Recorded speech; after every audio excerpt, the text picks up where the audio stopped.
Halo, salam sejahtera untuk kita semua. Perkenalkan, saya Andrina Deborah Dearawuju dengan nomor induk mahasiswi 194 111 035, mahasiswi program studi S1 Sarjana Farmasi Universitas Citra Bangsa Kupang. Pada kesempatan kali ini, saya akan memaparkan materi biofarmasetika mengenai proses ATME obat kulit secara sistemik. Yang pertama kita bahas mengenai transdermal. Jadi transdermal merupakan sistem pengantaran obat secara sistemik dengan mengaplikasikan obat ke permukaan kulit. Obat penetrasi melewati straktum korneum lalu ke lapisan yang lebih dalam, yakni epidermis dan dermis. Setelah mencapai dermis, obat masuk ke sirkulasi sistemik melalui mikrosirkulasi dermal. Selanjutnya kita ke gambar 1, yaitu mengenai struktur kulit, lapisan kulit, straktum korneum dan juga interselular lipid. Jadi, teman-teman bisa lihat pada gambar yang tertera di slide, yaitu di sini menjelaskan bahwa rute pemberian obat transdermal memiliki keterbatasan, yakni sulitnya penetrasi ke dalam kulit.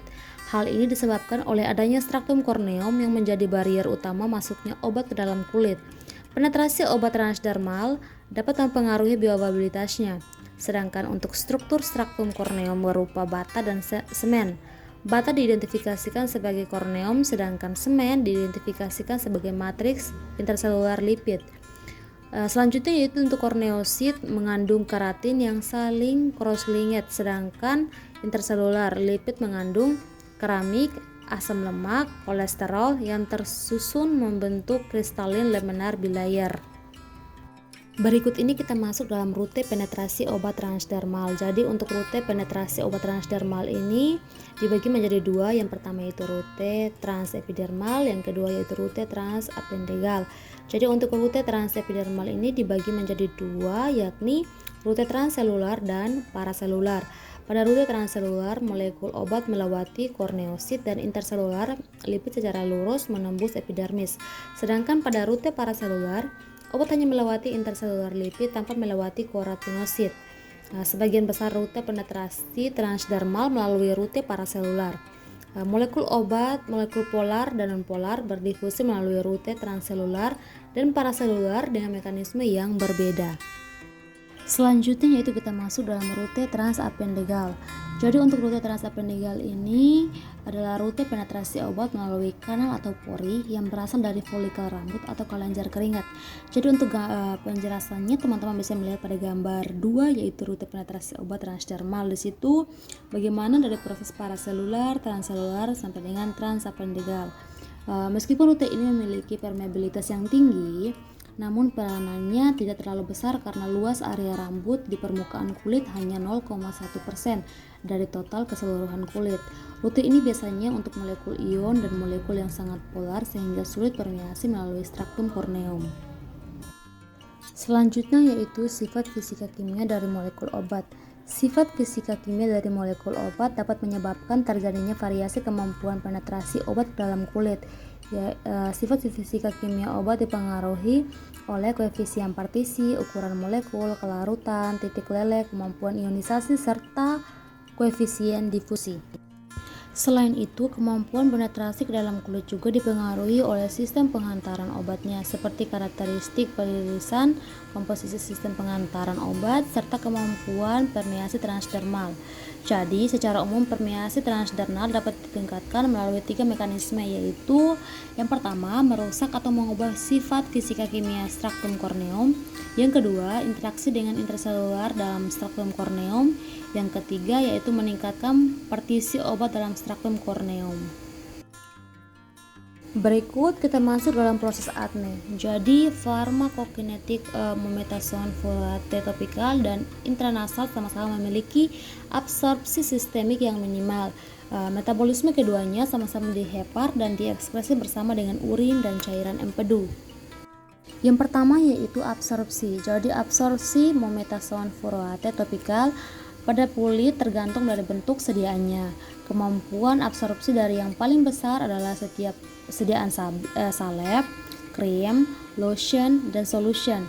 Kondisi epidermis dapat dan penggunaan bahan oklusi tertentu juga dapat mempengaruhi absorpsi sediaan topikal.